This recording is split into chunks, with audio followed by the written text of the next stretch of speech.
3 days after we buried my father, the doorbell rang. I remember because I was still wearing the same black skirt from the funeral. I had slept in it on the couch, too tired to peel it off, too numb to care. The house was quiet in that heavy way it gets after a death, where even the refrigerator hum sounds disrespectful. I thought maybe it was my neighbor bringing over another casserole. People don't know what else to do with grief, so they feed it. I forced myself up, smoothed my wrinkled blouse, and opened the door. A man in a brown jacket stood on the porch, holding a large envelope. He wasn't anyone I recognized. No church friend, no neighbor. "Are you Ellen Carter?" he asked. His voice was polite but businesslike. Something in my chest tightened. "Yes," I said. "Is something wrong?" He shifted his weight, glanced past me into the house as if making sure I was real. "I've got some papers for you, ma'am. I just need you to confirm your name and accept service." Service. I'd heard that word before, on television and during my father's hospital paperwork. It sounded official, cold. I told myself it had to be from Dad's attorney. Maybe there was some urgent form to sign about the will, or the funeral expenses.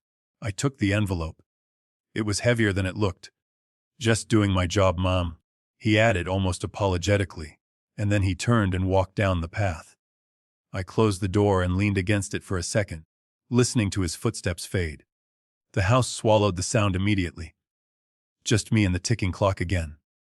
The return address wasn't my father's lawyer. It was a law firm I'd never heard of downtown, with a slick, expensive name that sounded like a bank. My fingers went numb.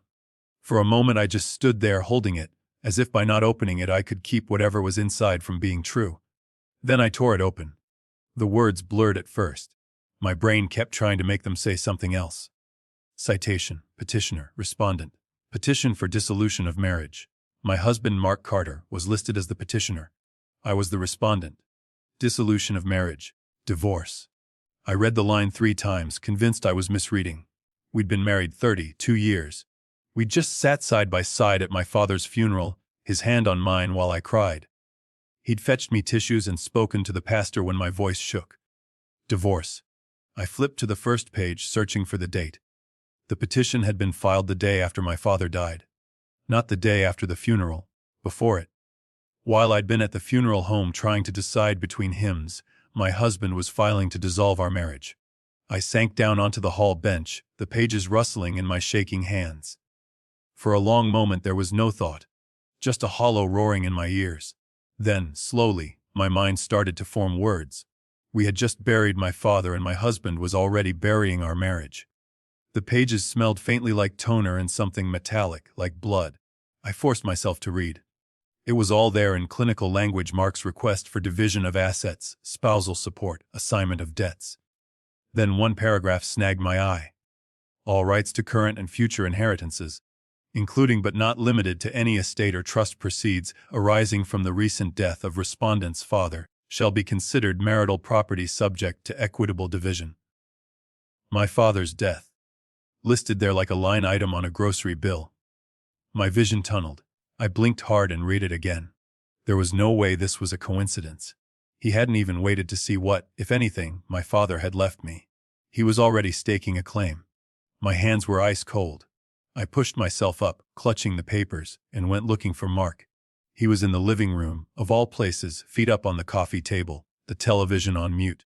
Sports highlights flashed across the screen, bright and meaningless. He didn't look surprised to see me holding the envelope. "You got served?" he asked, as if asking whether the mail had come. My mouth felt dry. "These are divorce papers, Mark." He muted the television completely and sighed, like this was a conversation about taking out the trash. "It was inevitable, Ellen," he said. "Better now than later." "Inevitable?" My voice came out thin at first, then cracked. "My father died 6 days ago. We buried him 3 days ago. You held my hand at his grave." He shrugged, eyes sliding away from mine.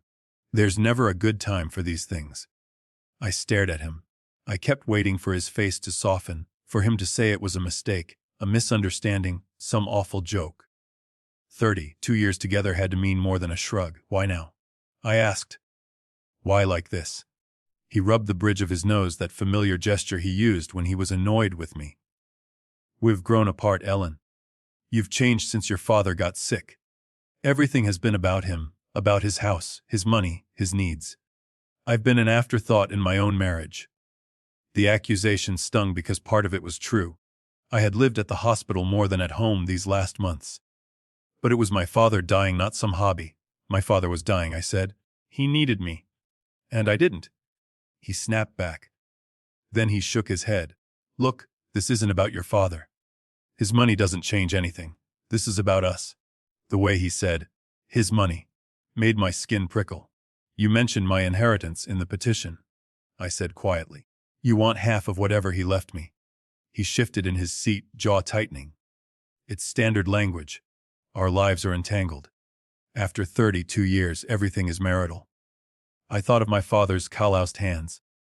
How carefully he'd saved for decades so I wouldn't struggle the way he had. I thought of him lying in that hospital bed, gripping my fingers and whispering, "Promise me you'll be all right." Did you talk to a lawyer while he was dying? I asked. Did you plan this while I was changing his oxygen tank?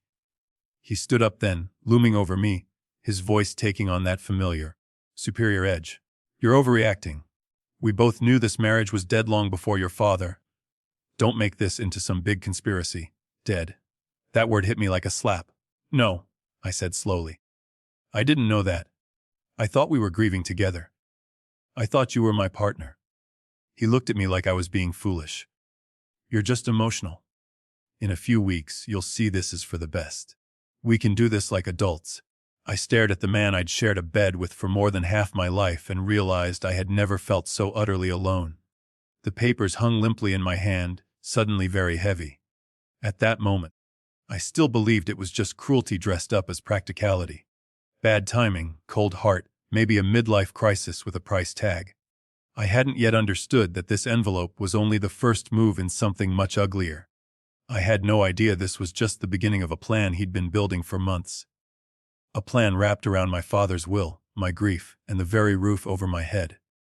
To explain why his betrayal cut so deep, and how my father's death became his opportunity, I have to go back to when Mark first walked into our lives, all easy smiles and promises. I met Mark when I was 28 years old, and back then I thought I was one of the lucky ones. I was working as a receptionist at a small medical clinic, answering phones and filing charts, the kind of steady, ordinary job you don't brag about, but that pays the bills. My mother had been gone for 5 years by then, breast cancer, and my father and I had settled into a quiet rhythm, him in his little 2-bedroom house on the edge of town, me in a modest apartment 10 minutes away. I was his only child, and in some ways, we were like two old people already, trading leftovers and watching the same shows on different couches. Mark came in one Tuesday morning with a sprained wrist from a weekend softball game. He was 30 tall, with that easy, practiced smile some men have, like they've never had to work too hard to be liked. He made a joke about his sports injury, and the nurse laughed, and when I handed him his insurance forms, he held my gaze just a fraction longer than necessary. You always this cheerful at 8 in the morning? He asked. Only on days that end in Y, I said, and he grinned. He came back a week later, claiming he needed a follow-up, though his wrist barely wore a brace. Then he started timing his visits for my lunch break, asking if I wanted to get coffee. Before long, coffee turned into dinners, dinners into weekends. He worked in sales for an equipment company, always on the road, always talking about the next promotion, the bigger territory, the bonus just around the corner. My father met him over meatloaf one Sunday. I remember the way Dad watched him quiet behind his glasses, while Mark told some story about closing a big deal. Seems like a go-getter. Dad said to me in the kitchen later, rinsing plates. Ambitious. He said ambitious the way other people say spicy interesting, but you'd better know your tolerance. At first, Dad approved. Mark opened doors for me, brought flowers, insisted on helping with the dishes. After years of being just a daughter and an employee, it was flattering to be someone's whole world. I ignored the way he checked price tags in my father's house. The old TV, the solid oak dining table my father had built himself, as if he was mentally adding them up. My father was a frugal man. He worked 35 years at the same manufacturing plant, and, on weekends, did odd jobs around town, fixing fences, patching roofs. Piece by piece, he'd paid off his little house and put a bit into savings. No vacations to Florida, no new cars, just the same brown pickup truck for 20 years. My mother used to joke that he loved that truck more than he loved her, and he'd answer, "The truck doesn't talk back." Mark was different. He liked shiny things. New phones, dinners out, trips we can put on the card and pay off later. He leased a car that cost more a month than my rent. When I raised an eyebrow, he laughed. "You've got to enjoy life while you can." He'd say, "We're not going to live forever like your dad thinks." Dad heard that once and pulled me aside afterward. We were standing on his back porch, the air smelling of cut grass and motor oil. "Promise me one thing," he said quietly. "Never let a man talk you out of what is rightfully yours." I rolled my eyes a little. I remember that clearly, and I wince at it now. "You sound like a country song, Dad." "I'm serious," he insisted. "Men can be good husbands and still get greedy when money's involved. Keep something in your own name. Don't sign everything over because someone says you're a team." "Mark's not like that," I said. "He just talks big. He's not a bad man." Back then, I believed it. Love, or what we think is love, makes you generous in your interpretations. We married a year later. It was a small ceremony at our church. White dress, borrowed veil, my father walking me down the aisle, eyes shining. Mark and I pooled our savings and bought a little 3-bedroom ranch house in a newer subdivision. The mortgage felt enormous, but Mark said real estate was an investment in our future. He insisted on handling the finances. After all, he was good with numbers. From his sales job, I kept working at the clinic, then later moved to an administrative job at the hospital. Our son Daniel came along 2 years into the marriage, and our daughter, Melissa. 3 years after that, life filled up: school plays, soccer games, late-night fevers. We were never rich, but we managed. Whenever money got tight, Mark would find some new way to leverage what we had, refinancing the mortgage, opening a new line of credit. One afternoon, maybe 10 years into the marriage, he brought home paperwork for a home equity loan. "It's just to consolidate the credit cards," he said, sliding the forms toward me at the kitchen table. "Lower interest, one payment, easy. We'll have breathing room." I remember a little knot forming in my stomach as I saw my name and his, the amount, the house listed as collateral. "Does it have to be this much?" I asked. "What if something happens?" He laughed, kissed the top of my head. "You worry too much. Nothing's going to happen. Trust me, Elle, we're in this together." I signed. It seemed unromantic not to. All through those years, my father's house remained the same. The same faded curtains, the same dent in the hallway where my childhood tricycle once crashed. He'd come over on Sundays, fix our leaky faucets, quietly hand me a check now and then when Daniel needed braces or the car needed a new transmission. "Dad, you don't have to." I'd start, and he'd wave me off. "That's what this old man's money is for," he'd say. "Helping my girl. Not sitting in some account so the bank can get fat." At one Sunday dinner, Mark started talking about a condo development near the lake, some can't miss investment. My father listened, chewing slowly. "How much are you thinking of putting into it?" Dad asked. "If we sold your place and rolled that equity in," Mark began, half joking, half not. My father's fork paused midway to his mouth. His eyes sharpened. "This house," he said. "This house is my home. It's not a poker chip." Later that night, after Mark left to take a call, Dad squeezed my hand in the kitchen. "I don't want anyone using you for your kindness," he murmured, "including your husband." Again I brushed it off. "You know Mark. He likes to talk big. He's not a bad man." If I had listened more closely to those warnings, I think now, the shock of those divorce papers might not have broken me the way they did. As the years rolled on, my father's hair thinned and silvered, but he still changed his own oil, still insisted on mowing his lawn until his late 70s. Then came the shortness of breath, the tightness in his chest, the hospital stays. Heart failure, the doctors said, and later a shadow on his lung that turned out to be cancer. I became his driver, his advocate, his nurse. Doctor appointments, lab work, sorting pills into little plastic boxes. Mark was supportive at first, offering to pick up groceries, asking after Dad. But as the months turned into years and the bills piled up, his patience thinned. "Your dad needs professional care," he'd say. "We can't keep pouring money and time into this. It's too much." Looking back, that's when the first cracks in Mark's mask began to show.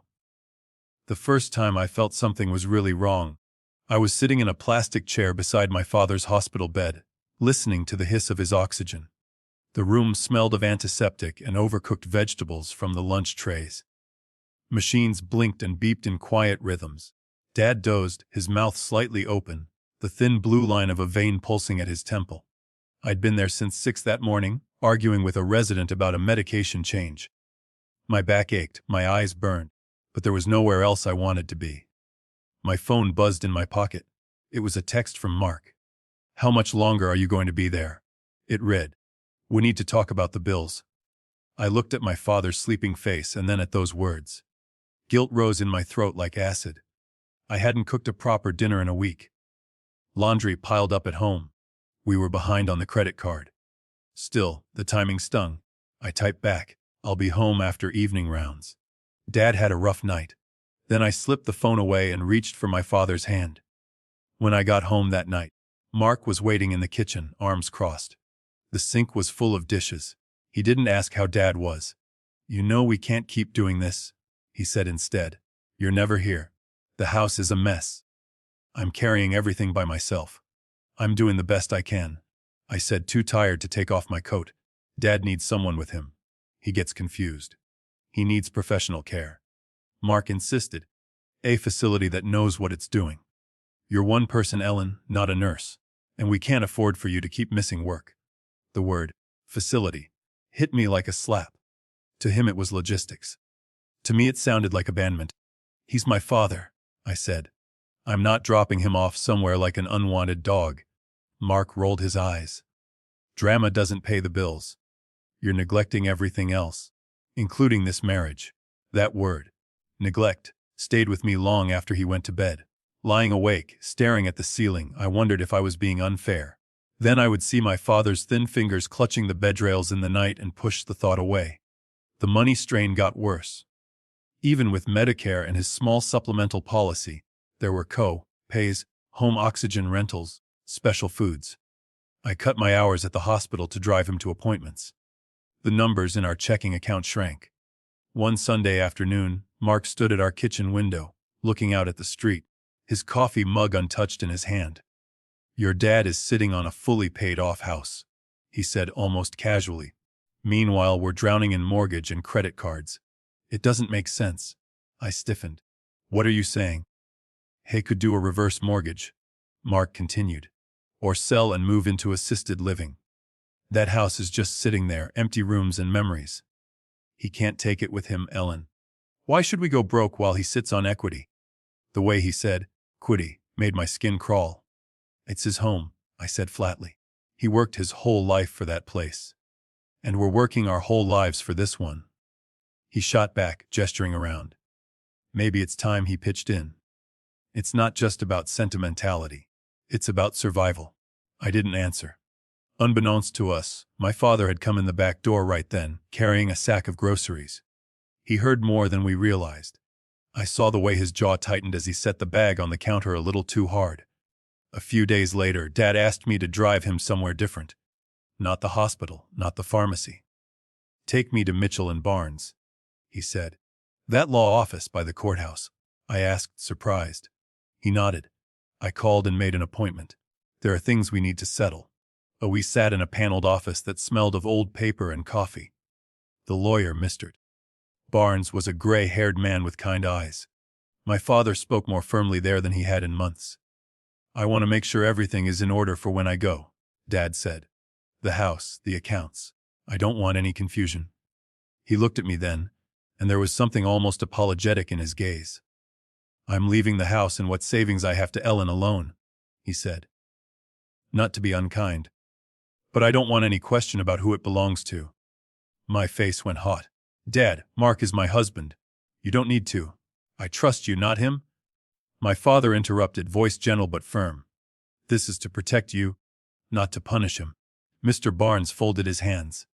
"Under our state law, inheritances are considered separate property," he explained to me. "That means what your father leaves you will be yours alone, not part of the marital estate. But you must be careful about how you mix those funds. Keep good records. Don't commingle too much with joint accounts. It all felt so cold, talking about my father's death, my marriage, in the same breath. I nodded, throat tight, and signed where they told me to, witnessing his signatures. I pushed down the shame I felt at keeping any kind of financial wall between my husband and me. That night, when I came home, Mark was at the kitchen table with his laptop open. "So," he said without looking up, "what did your old man decide? Are we finally going to get some breathing room around here?" "I just wanted to make sure things are in order," I said, setting my purse down, keeping my tone neutral. It was mostly about power of attorney, funeral plans. Boring stuff. He finally looked at me, eyes sharp. He didn't talk about the house. "Savings. He's not dead yet, Mark." I snapped more harshly than I intended. He flinched, then his face closed off. For the rest of the evening he was quiet, answers clipped, the air between us thick and sour. Later, as I passed the den, I heard his voice through the half-closed door. He was on the phone. "Once the will goes through, things will be different," he was saying. "We'll have options. I just need her to see it that way." I froze. The will. Options. I stood in the dark hallway, my heart beating too loud, wondering who he was talking to. A financial advisor, a friend, someone else entirely. When I stepped closer, the floor creaked and he lowered his voice. By the time I pushed the door open, he had hung up.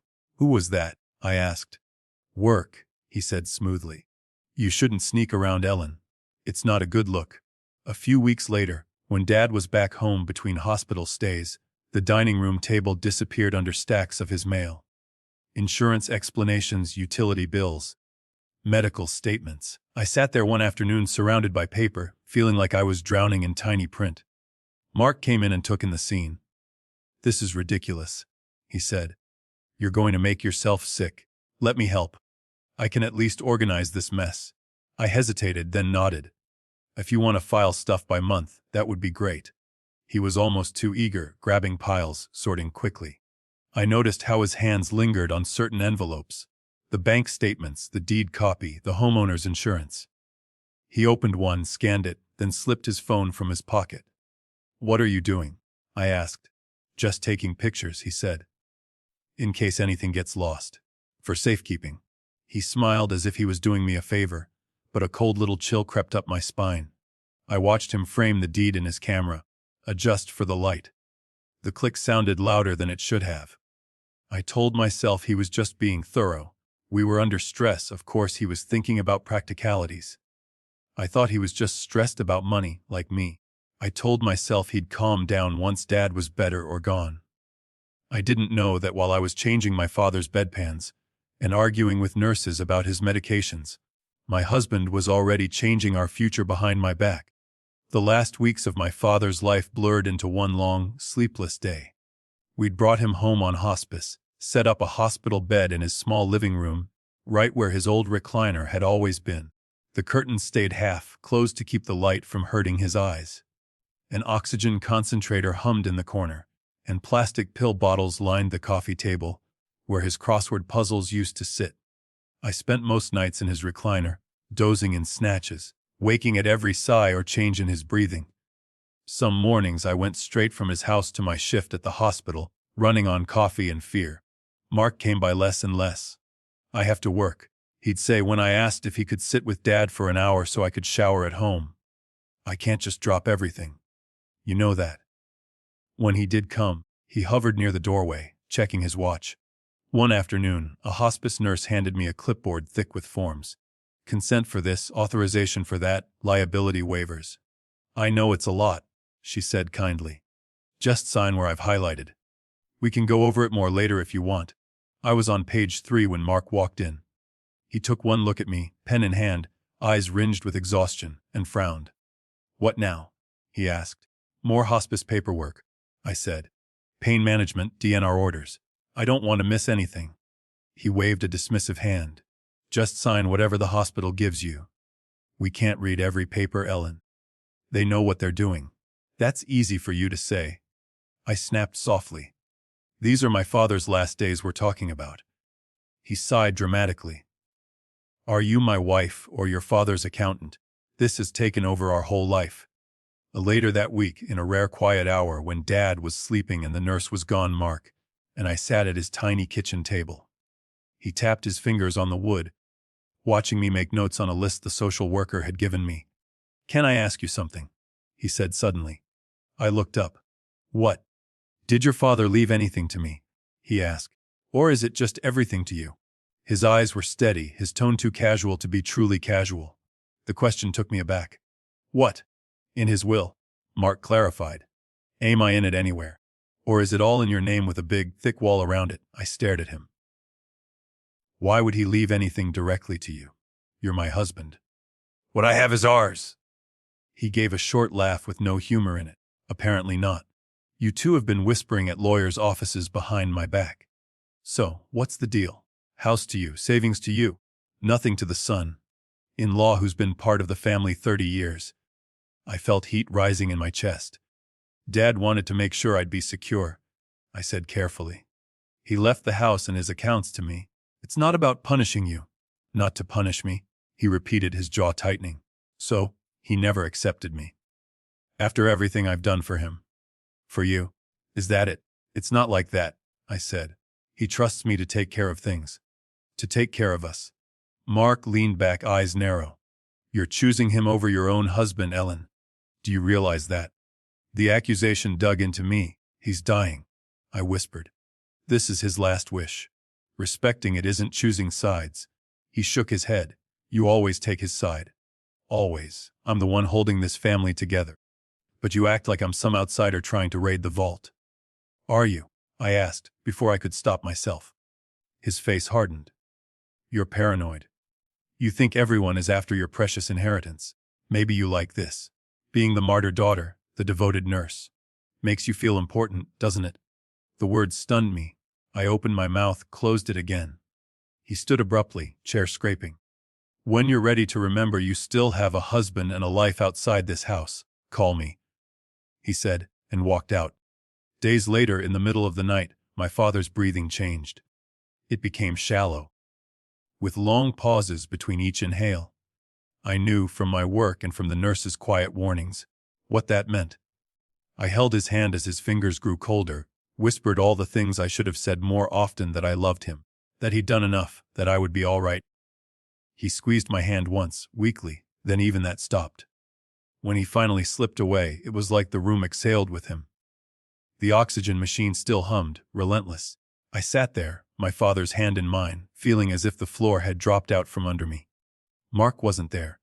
He had said he was too tired to come that night. Had an early meeting.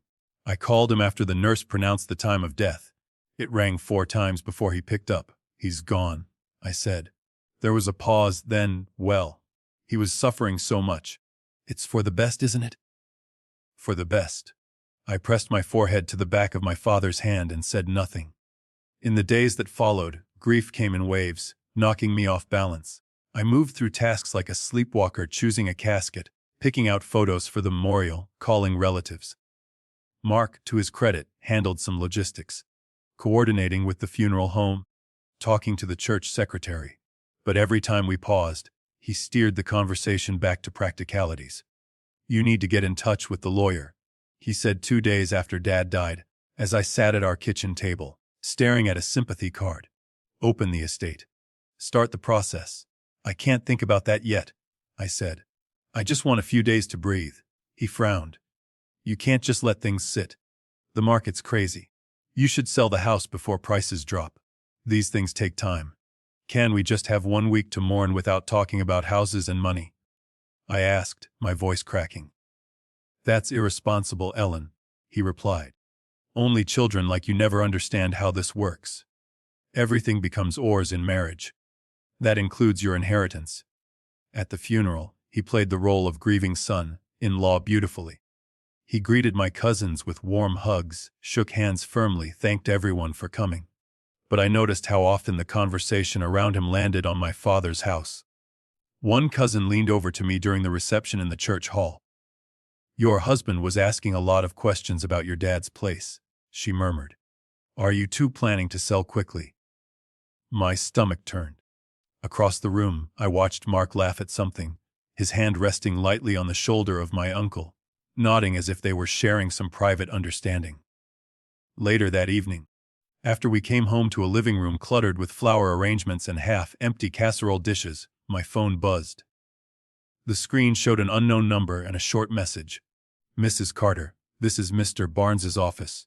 We need you to come in as soon as possible regarding your father's estate and certain documents that have recently been brought to our attention." My heart skipped. Certain documents. Brought by whom? I glanced toward the kitchen, where Mark stood at the sink, rinsing plates, humming tunelessly. I slipped the phone back into my pocket. For the first time, the grief in my chest made room for something else, a small, hard knot of unease. When the lawyer called me in, I thought it was just about reading my father's will. I had no idea I was about to see my husband's fingerprints all over my father's final wishes. I went to my father's lawyer's office 2 days after the funeral, still smelling like lilies and church dust. Mark didn't offer to come with me. When I mentioned the appointment over breakfast, his back was to me at the sink, rinsing his coffee cup. "Good," he said. "Get the ball rolling. No sense dragging this out. Just let me know the numbers when you're done." "The numbers," I repeated, more to myself than to him. Mitchell and Barnes was on the second floor of an old brick building near the courthouse. I'd been there with Dad once before, when he updated his will after his heart attack. Back then, it had felt theoretical. Now, climbing the worn wooden stairs, my legs heavy, it felt like walking into the last chapter of his life. Mr. Barnes met me in the hallway and shook my hand gently. "Mrs. Carter," he said, "I'm very sorry for your loss. Your father was a good man." "Thank you," I managed. His office looked the same. Shelves of thick law books, a framed print of a sailboat, the same faint smell of paper and old coffee. He motioned for me to sit and pulled a red folder from his desk drawer. "I wanted to go over your father's estate with you," he began. "There are some routine matters, of course. But there's also something unusual I need to discuss." An uneasiness stirred in my stomach. "Unusual how?" He opened the folder. On top was a copy of the will I'd seen before, dated 3 years earlier. My name was there as sole beneficiary, the house and savings in neat lines. "Your father was very clear," Mr. Barnes said. "He wanted to keep your inheritance separate from your marriage. He expressed concern that, in the event of any marital issues, his assets remain for your benefit alone. As we discussed then, that's entirely legal. Under our law, inheritances are considered separate property." I nodded. I remembered my father's worried eyes, his insistence. It had embarrassed me then. Now it felt like a shield. Mr. Barnes hesitated, then slid another document out from under the first. "However," he said, "about a week before your father passed, our office received this." It was a single-page directive on letterhead. At the top, my father's name. At the bottom, what was supposed to be his signature. In the middle, language naming Mark Carter, son-in-law, as co-executor and co-trustee with authority to manage and liquidate assets, in the best interest of the marital household of Ellen and Mark Carter. My mouth went dry. I didn't. I started, then stopped. "I never saw this. He never mentioned changing anything." Mr. Barnes watched me closely. "Did your father ever sign a document like this in front of you? Did he talk to you about appointing your husband as co-executor?" "No," I said. "He told me he was done changing things. He said he just wanted me protected." I looked down at the signature. It was his name, but the letters slanted oddly, the loops different. "It looks off," I whispered. "You're not the first to say so," Mr. Barnes replied. My assistant noted that the signature didn't quite match prior ones. "We also found the timing strange given your father's condition. That's why I reached out. I wanted to confirm whether you were aware of this." I shook my head slowly, memories starting to knit together. Mark's questions, his phone calls, the pictures he took of the deed. "He was very weak that last week," I said. "Some days he barely knew where he was. The medications made his hands shake." "Do you know who brought this to our office?" Mr. Barnes asked. "It wasn't your father. It was dropped off by courier, but the request for the draft came from an email address we didn't recognize. It copied language from your father's original documents, but with these additions." "An email," I croaked. "From who?" He read off the address. It included my father's name, but with numbers at the end. "I don't think my father ever sent an email in his life," I said. "He thought the internet was a fad, a misar." Barnes pursed his lips. That was my impression as well. A nurse's offhand remark came back to me then, something I'd barely registered at the time. A Tuesday afternoon, me running late from work, arriving at Dad's house to find Mark there, straightening the blanket on Dad's bed. "You just missed your husband," the nurse had said. "He came by with some paperwork earlier. Said it was just some insurance forms." I had brushed it off. Mark had told me he was trying to help with the load. Now my throat tightened. "Mark visited him alone a few times," I said slowly. "Said he was checking on him when I couldn't be there." One of the nurses mentioned he brought papers. Mr. Barnes leaned forward. "Ellen, I don't want to jump to conclusions. But given your father's prior instructions, his state of health, and the method this arrived, I'm very concerned this directive may not represent his true intent. It may even be fraudulent." The word hung in the air between us, fraudulent. I gripped the arms of the chair. "So what does that mean? Can it change anything?" "Not if we challenge it," he replied. "For now, I'm treating your father's original will and trust as valid. But we'll need to be prepared if anyone tries to assert authority based on this new document, especially your husband." My heart pounded so hard it hurt. "You think Mark had something to do with this?" "I think someone very familiar with your family and your father's wishes tried to insert themselves into a position of control," he said carefully. "And I think you need to protect yourself. Don't sign or agree to anything your husband puts in front of you regarding the estate. And please, do not tell him yet what we've found." I left the office with copies of both documents in a thick brown envelope, the edges digging into my palms. Outside, the winter light felt too bright. When I got home, our daughter, Melissa, was sitting at the kitchen table with her laptop open. She'd flown in for the funeral, her hair pulled back in a messy bun, eyes tired like mine. "How did it go?" she asked. "With Grandpa's lawyer." I hesitated, then decided. If there was one person I could trust, it was my girl. "There's something you need to see," I said. We went to my bedroom and shut the door. I spread the documents on the bed, the old will, the new directive, Dad's shaky signature, and the odd one below. Melissa frowned. "He tried to make Dad put Mark in charge. Or someone did for him," I said. "The lawyer thinks it's suspicious. It came by email.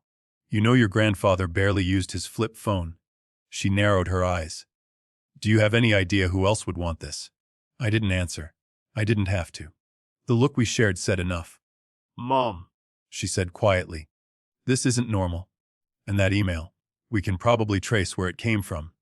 She was always more tech-savvy than I was. While I watched, she opened her laptop, typed quickly. "Do you and Dad share a computer?" she asked. "The desktop in the den," I said. "He mostly uses it. I check email sometimes." She nodded, got up. "Don't tell him I'm looking. Just keep him out of there for a bit." My pulse raced as she slipped down the hall. I busied myself in the kitchen, heart in my throat, listening for Mark's car in the driveway, every sound amplified. 10 minutes later, Melissa returned, face pale but determined. "Mom," she said, closing the bedroom door behind her. "You need to sit down." I sat. She held up her screen. I checked the browser history and email logins. "There's an account with Grandpa's name created a month ago. It was set up from this computer. And look," she clicked open a sent folder. There, in black and white, was the email to Mr. Barnes's office, requesting an updated directive adding son-in-law Mark Carter as co-executor. The sender name was my father's, but the IP address, Melissa explained, matched our home. "The date on this," she said. 2 days after you and Grandpa went to see the lawyer the last time. Right after he made it clear everything was in your name alone." I stared at the screen, the words swimming. Below the email was another thread, this one between Mark and a law firm downtown. The same name I'd seen on the divorce papers. The first message from Mark was dated 3 months before my father died. Following up on our conversation, protecting my interests in my wife's expected inheritance. It read, "Please advise on timing and strategy around potential dissolution of marriage." My vision tunneled. 3 months. I whispered. He was talking to a divorce lawyer 3 months before Dad died. While I was taking him to chemo, Mark was working late and sending this. Melissa's face softened. "Mom, I'm so sorry." Another email. dated a week after my father's final visit to Mr. Barnes, made my stomach flip.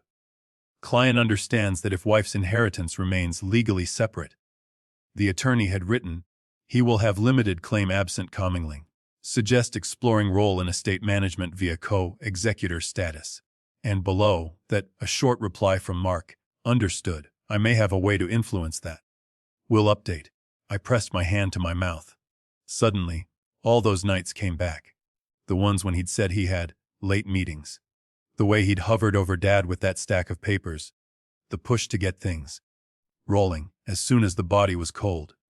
So all those nights you said you were staying late at work. I whispered, anger finally piercing the fog of grief. Were you with your lawyer, planning my funeral instead of my father's? Tears stung my eyes, but they were hot, not helpless. Mom, Melissa said, her voice steady, this isn't just about a messy divorce. He tried to manipulate Grandpa's will.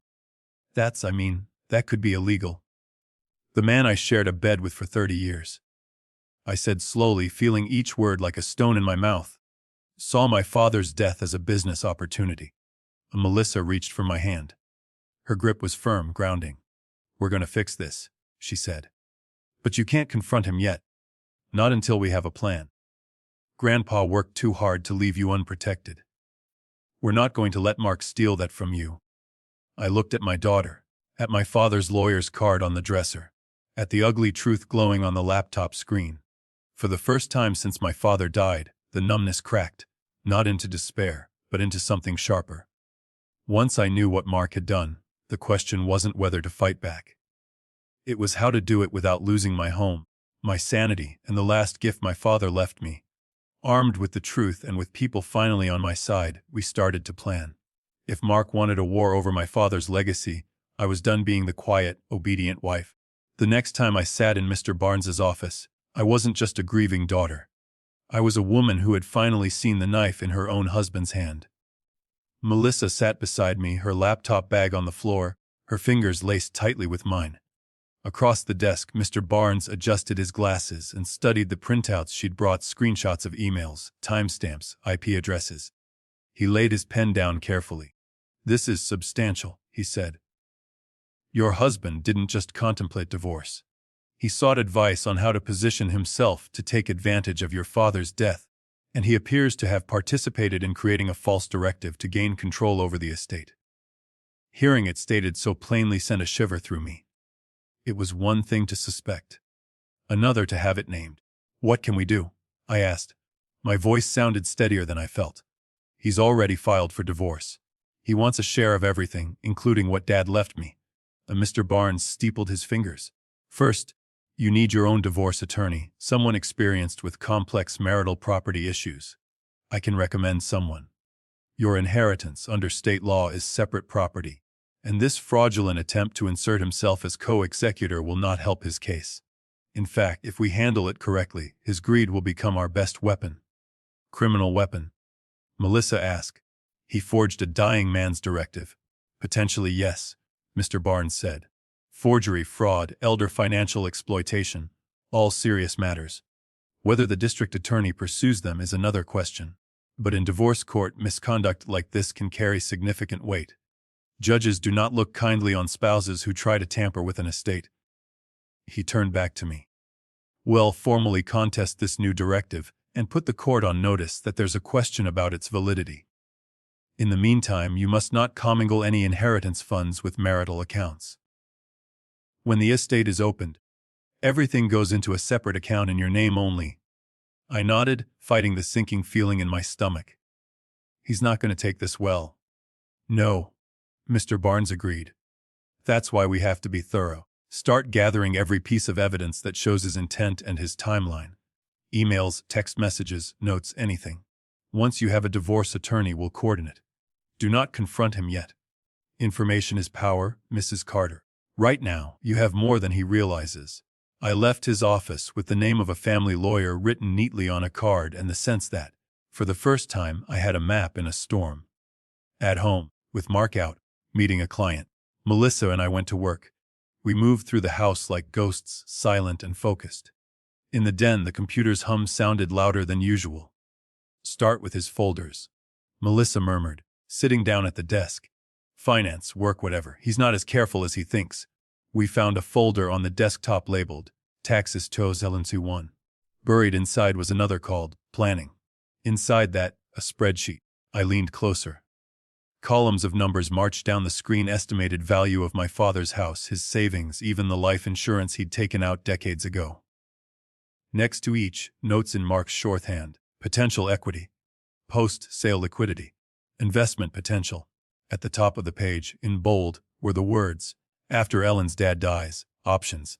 My throat tightened. Hey, he made a plan. Melissa clicked another file. This one was a Word document half finished, addressed to my father. Dear Carl, it began.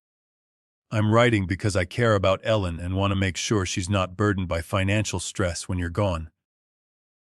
The rest made my skin crawl. Soft-pedaled persuasion about liquidating assets, about hotelizing your home to secure Ellen's and my future. At the end, an unsent sentence. It would be best if I could assist as co-trustee to relieve her of the pressure. He was going to push Grandpa directly, Melissa whispered. Make it seem like it was all about you. I swallowed hard. Dad must have refused. That's when he looked for another way. We printed everything and stored the copies in a folder that never left my handbag. Melissa showed me how to back the files up to an external drive and to a cloud account only we could access. Now phone records, she said. Remember that notary name from the directive? I misstirred. Barnes had pointed it out, a barely legible stamp on the suspicious document. Melissa entered the name into a search bar, then pulled up our phone account online. Within minutes, she'd filtered the past 3 months for that number. There, she said, pointing. 3 calls from Dad's landline to this notary, all on days you were working. And 2 calls from Dad's landline to Mark's cell within minutes after. Dad couldn't even see the buttons clearly by then, I said softly. He didn't call anyone on his own. Exactly, Melissa said. Which means Mark was there using his phone. Setting this up. The picture sharpened with each click, deleted emails recovered from the trash, calendar notifications labeled M&B follow-up, signing with Carl. On days I remembered Mark insisting he run an errand, instead of coming with me to Chimo. The more we found, the less space there was for doubt. My husband hadn't had a crisis of conscience in the shadow of my father's death. He'd had a business plan. That night, after Melissa went to bed in her old room, I sat at the kitchen table with my checkbook. My hands shook as I wrote out the opening deposit for a new account at a credit union across town, one Mark had no reason to think of. The next morning, on my way to work, I opened it. I had my paycheck rerouted there, along with the small pension check I received from the hospital. It felt disloyal sneaking around. But then I remembered how he'd sat in a lawyer's office, discussing how to carve up what my father left me before my father was even in the ground. I also started to quietly gather the things that mattered most: my mother's locket from the jewelry box, my father's watch from his nightstand, the photo albums from the hall closet. I wrapped them in towels and tucked them in a plastic bin labeled Christmas lights in the garage. If Mark decided to hold my memories hostage to get what he wanted, he'd find the shelves bare. When I met the divorce attorney Mr. Barnes recommended, a woman named Karen with sharp eyes and a calm demeanor. She listened without interrupting as I laid everything out. The fake directive, the emails, the spreadsheet, the notary, the phone records. When I finished, she tapped her pen against her legal pad. All right, she said. Here's what we're going to do. First, we'll file a response to his petition, making it clear we dispute any claim he has to your inheritance. We'll ask the court to treat it as separate property, as the law says.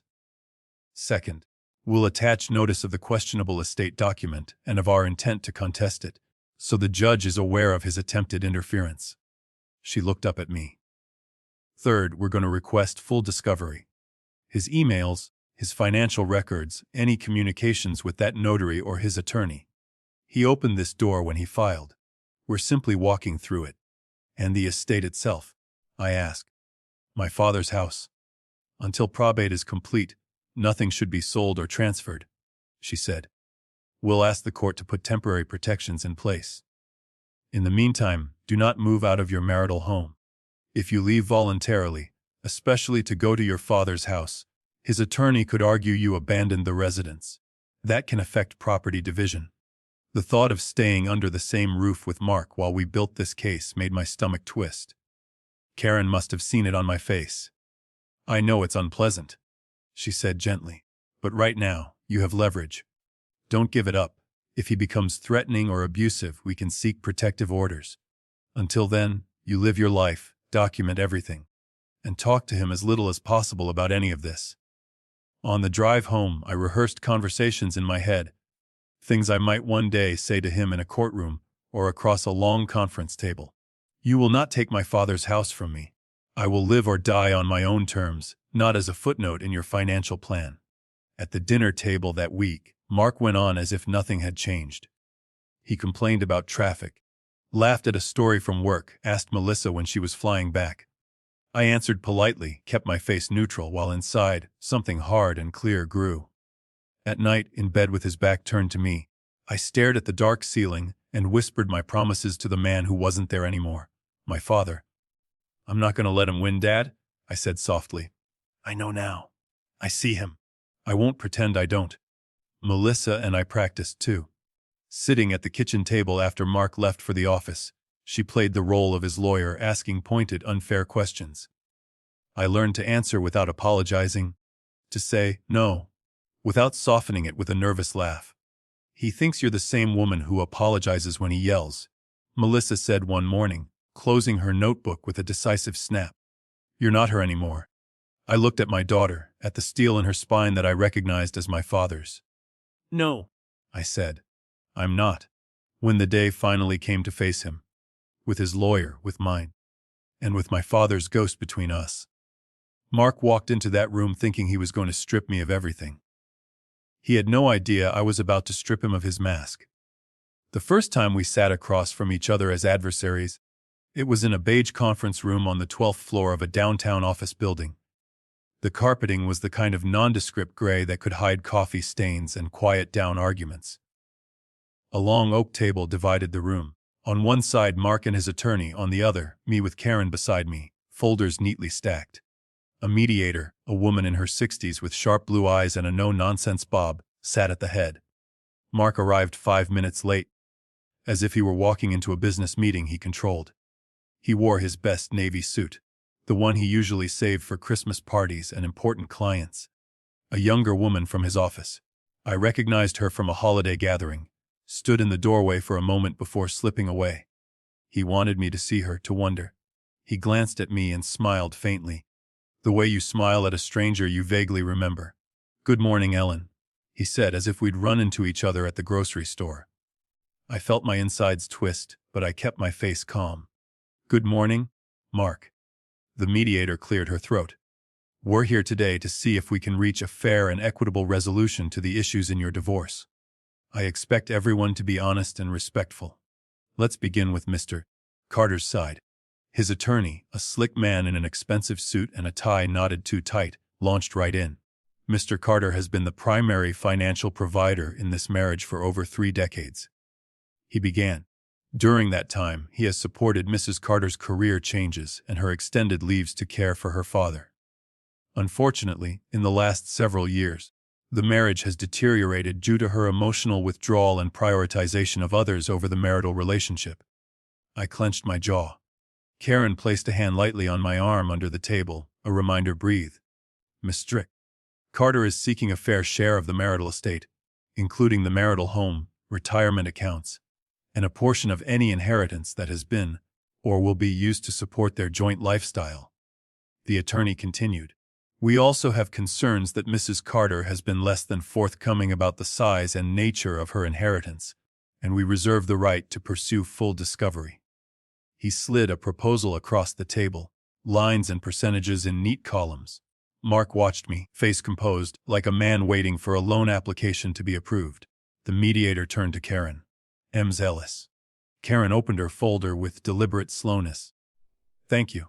First, let me be clear. Under state law, my client's inheritance from her late father is separate property. It is not part of the marital estate. Mrs. Carter is willing to provide a full accounting of those assets to confirm their separate nature, but she categorically denies that her husband has any claim to them. Mark's hand, resting on the table, twitched. Second, Karen went on, we dispute the characterization of Mr. Carter as a selfless provider. We have documentation showing that Mrs. Carter's earnings and her father's assistance were substantial contributors to their household, and that Mr. Carter made unilateral financial decisions that increased their debt. She slid our own documents forward. Third, and this is critical, we believe Mr. Carter has engaged in serious misconduct regarding the decedent's estate. We will need full disclosure of any attempts he has made to alter Mr. Carter's. She nodded at me. Father's estate documents, including communications with attorneys, notaries, and any third parties involved. Mark shifted, his attorney's eyes narrowing. Mistress. He started, mispronouncing Karen's name, but the mediator cut him off. Let's allow Ms. Ellis to finish. Karen's voice remained calm. Finally, we have reason to believe Mr. Carter consulted with a divorce attorney and developed a strategy to access Mrs. Carter's inheritance while her father was in hospice care. We will be presenting that evidence if necessary. The mediator raised an eyebrow and looked at Mark's attorney. He tried for a chuckle. I'm sure Ms. Ellis is mistaken.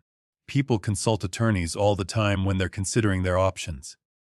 It doesn't indicate bad faith. Karen lifted a paper from her stack. This is an email from Mr. Carter to your firm, she said, reading the header, dated March 14th, 3 months before the decedent's death. In it, he writes, and I quote, following up on our conversation protecting my interests in my wife's expected inheritance. Please advise on timing and strategy around potential dissolution of marriage. Silence dropped over the room like a curtain. The mediator's gaze snapped to Mark. Is that accurate, Mr. Carter?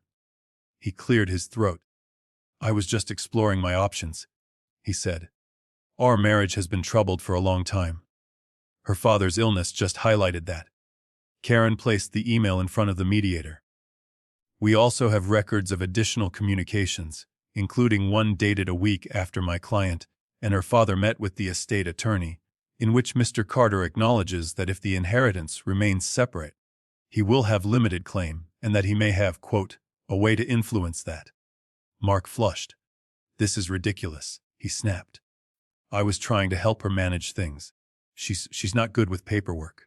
That old dig. Once it would have made me redden and stammer. Now I met his eyes. No, Mark, I said evenly. I'm very good with paperwork. That's why I have copies of everything you thought you'd hidden. His mouth pressed into a thin line. Karen laid another document on the table. This time, it was the suspicious directive naming him co-executor, alongside the original will. We also need to address this, she said. This revised directive, allegedly signed by the decedent a week before his death, appointing Mr. Carter as co-executor and granting him authority to manage and liquidate estate assets. My client had never seen this document until her father's attorney contacted her with concerns about its authenticity. Mark's attorney bristled. Are you alleging forgery, Ms. Ellis? That's a serious accusation. We're alleging irregularities that require explanation, Karen replied. The decedent's attorney has provided an affidavit noting that the signature on this directive does not match prior signatures, and that the request for its drafting came from an email account created shortly before the decedent's final illness. An account traced to the party's home address.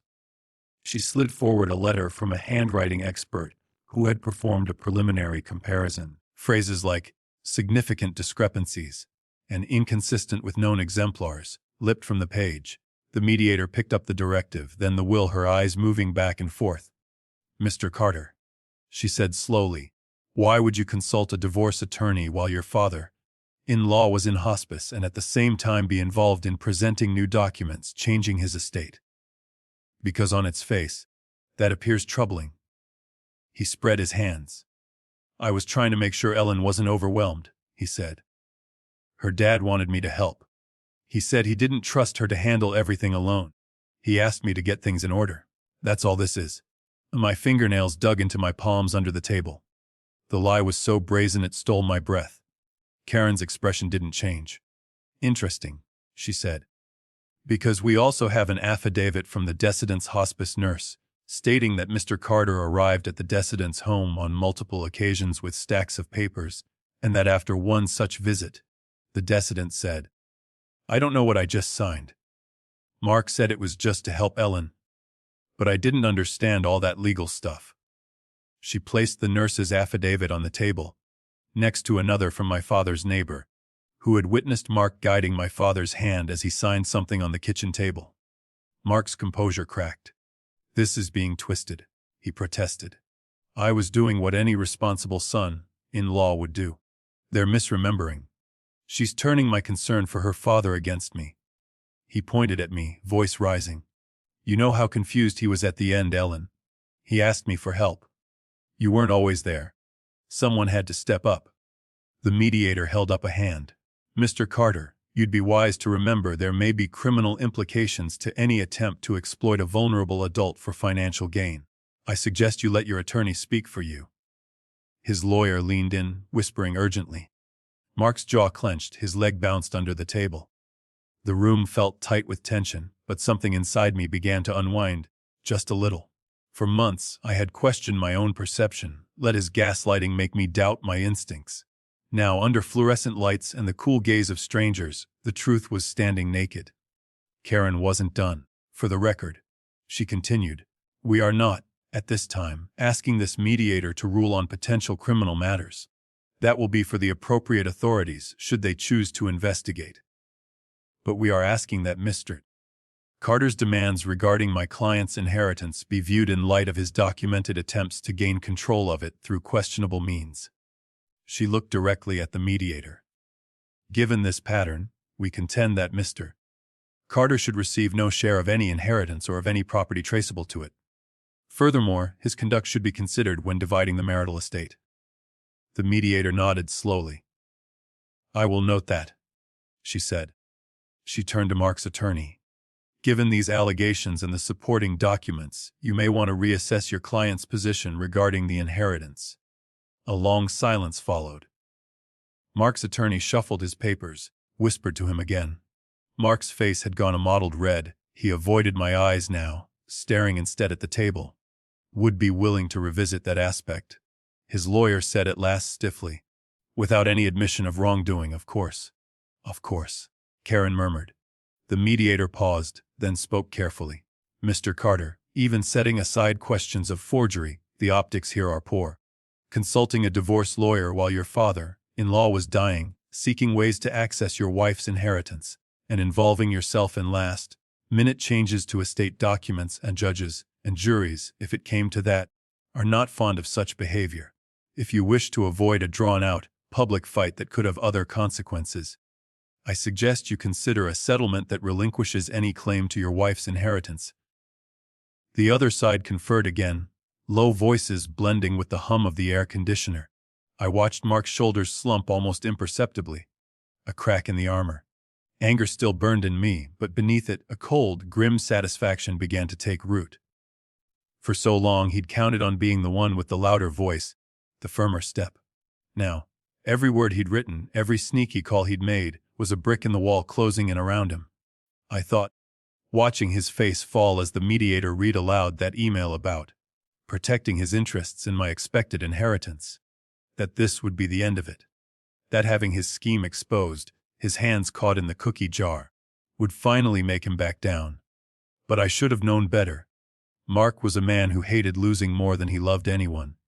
As we left that conference room, the settlement discussions just beginning, I caught the look he shot me, panic laced with something darker. I would learn soon enough that he had one more dirty trick up his sleeve.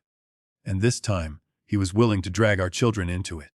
Deliver consequences to Mark after the damaging hearing, including his desperate counterattack. The children choosing sides, final legal decisions protecting her inheritance and home, a climactic move-out confrontation, and symbolic closure with her father's memory. After that first mediation, it didn't take Mark long to go on the attack. He cornered me in the driveway 2 days later, just as I pulled in from the grocery store. The bags cut into my fingers, my back ached. He stepped between me and the front door, suit jacket off, tie loosened, the polite mask gone. "You realize what you're doing, don't you?" he said, voice low and sharp. "You're blowing this up. We could have worked this out quietly. But no, you had to drag my name through the mud." I shifted the bags in my hands. You dragged your own name through the mud when you forged my father's, I said. I just held up the mirror. His eyes flashed.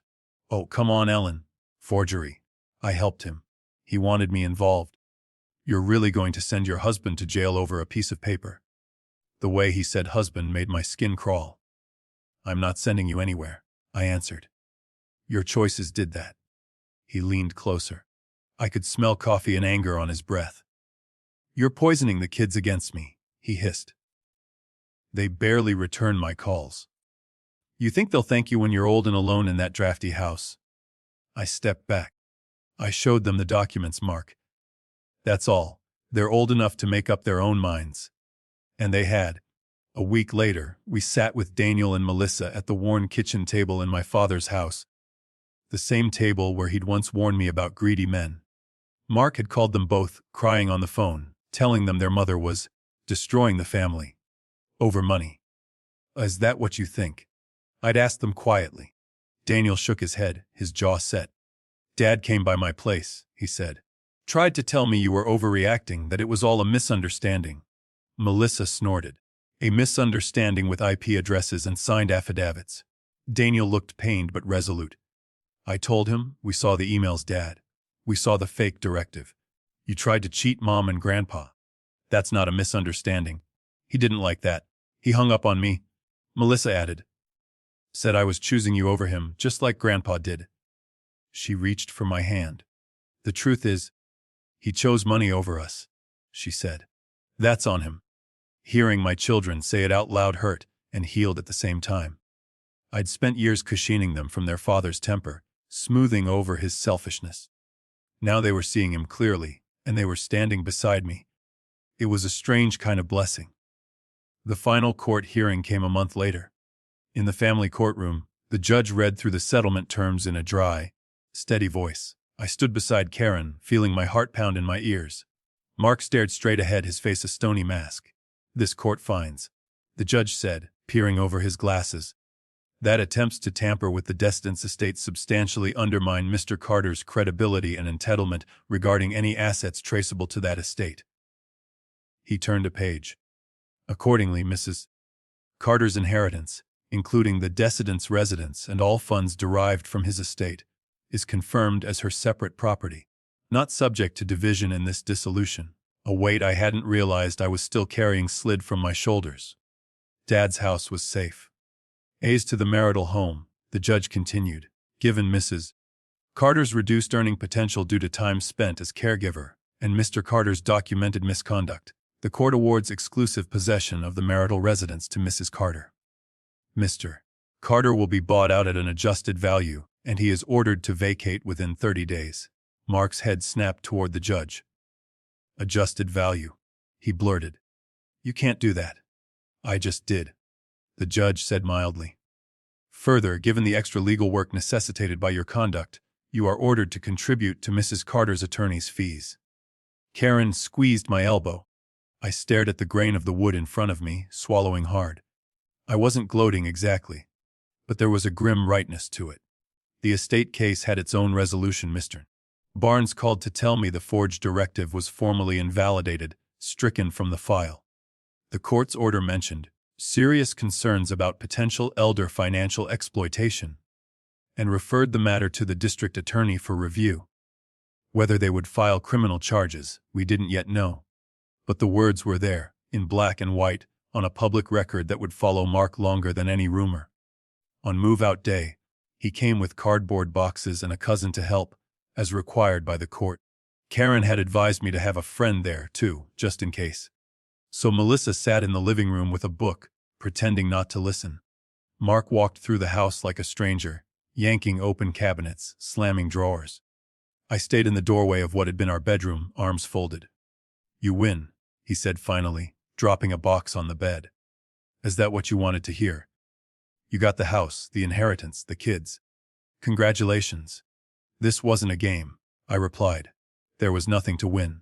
Just things to not lose. He laughed bitterly. You could have forgiven me. We could have started over. People do worse things in marriages every day. You didn't make a mistake in the heat of the moment, Mark, I said.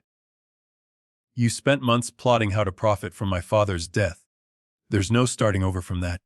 His face contorted, anger and something like fear flickering. I loved you, he said, suddenly hoarse. I worked my ass off for this family. And you throw me away over some old man's house. I felt a flash of the old ache, the part of me that still remembered the younger Mark laughing in my kitchen, holding our babies. I let myself feel it, then let it pass. This isn't about a house, I said quietly. It's about respect. You disrespected my father, my trust, and even your own children's intelligence. That's what I can't live with. He shook his head, tears standing in his eyes now. You're going to regret this, he murmured. When you're sitting alone in this place, talking to the walls. Maybe, I said. Loneliness is a risk. But I'd rather be alone than share a roof with someone who sees me as a ledger entry. He picked up the last box, hesitated in the doorway. We could have worked this out quietly, he said one more time. No, I answered. You just didn't want anyone to see what you really are. He flinched. Then he was gone, the front door closing behind him with a soft finality. After he left, I called a locksmith. I stood on the porch while the man changed the deadbolt, the cool air on my face. When he handed me the new keys, they felt strange and heavy in my palm. Inside, the house was echoey without his footsteps, his clutter, his presence. I walked through each room slowly, touching the walls, the furniture, the window frames. It felt like reclaiming a body after an illness. On my dresser, I picked up my father's watch, its face scratched, the band worn smooth where it had rubbed his wrist for years. I fastened it around my own. Later that week, I drove out to the cemetery.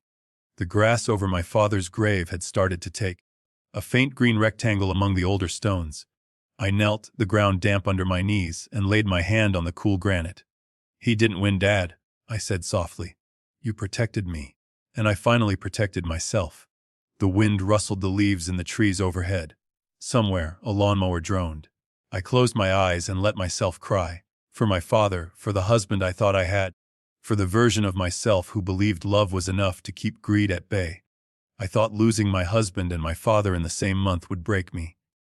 Instead, it forced me to finally see who my real family was, and who had only ever been passing through, with a calculator in his hand.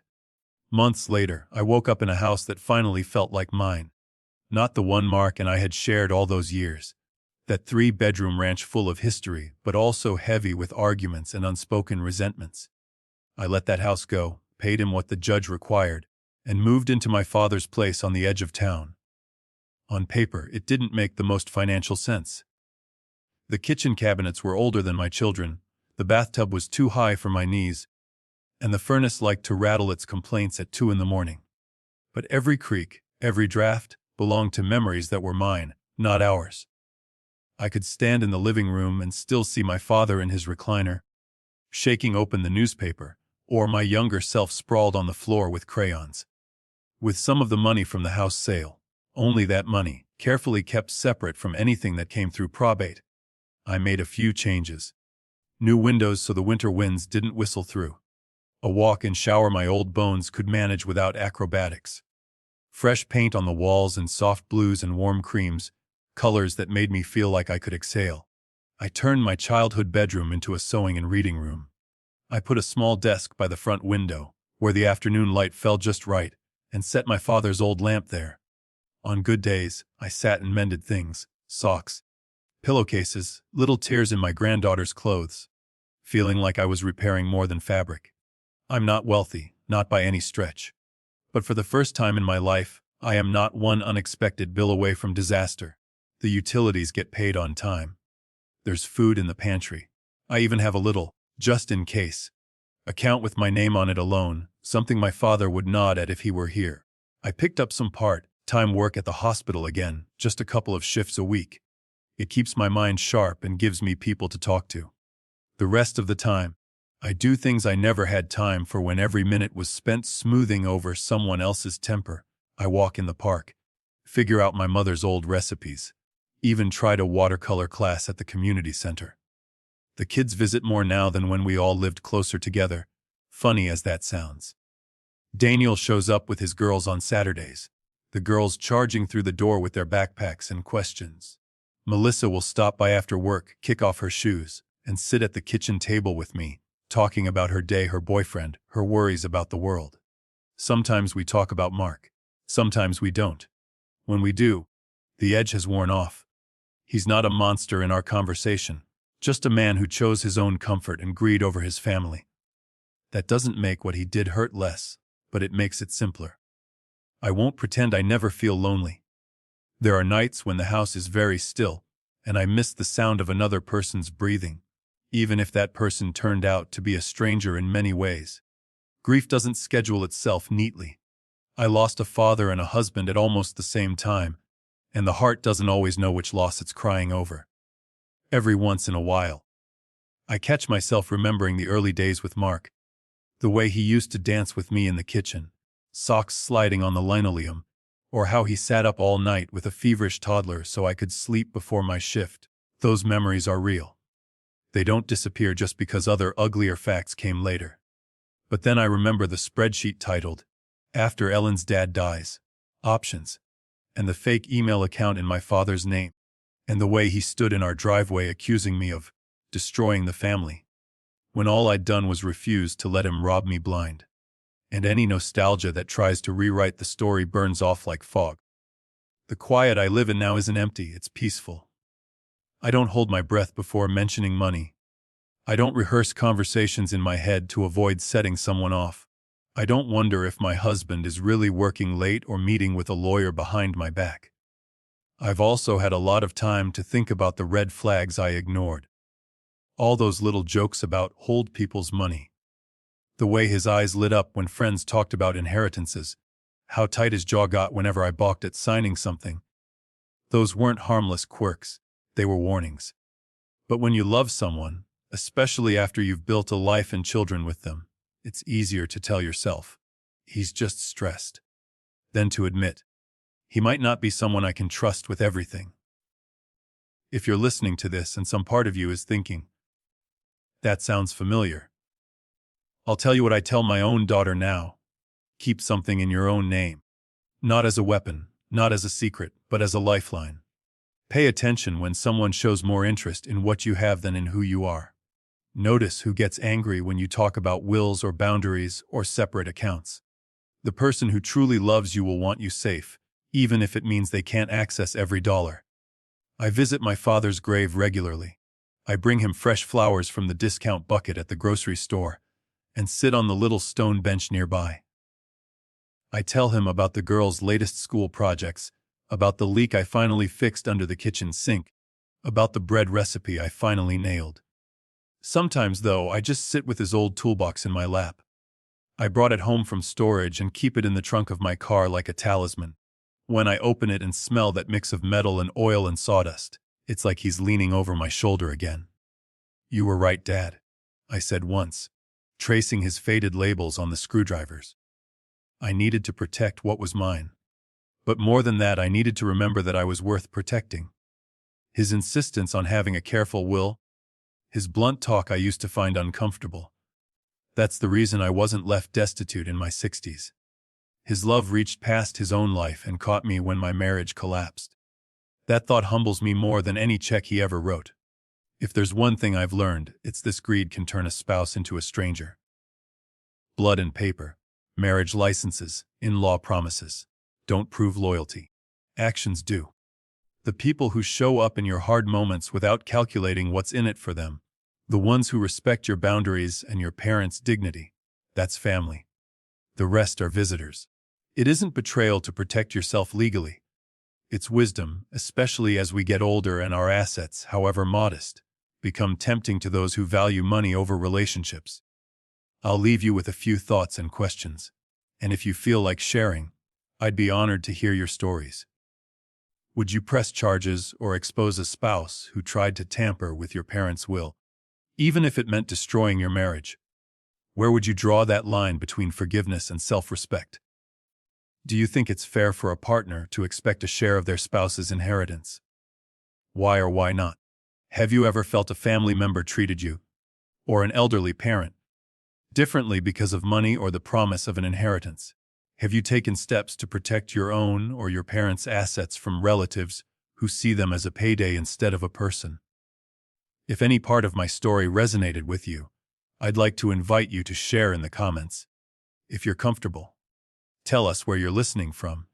You'd be surprised how many of us, in different towns and countries and circumstances, are living through versions of the same story. And if this made you think, or reminded you to look again at the people around you and the papers you're signing, feel free to like this video and subscribe for more stories like mine. About families, inheritances, betrayals, and the quiet kinds of justice ordinary people can still find. Most of all, take care of yourselves and of the elders in your life. Sometimes they see the dangers we're too in love or too trusting to notice.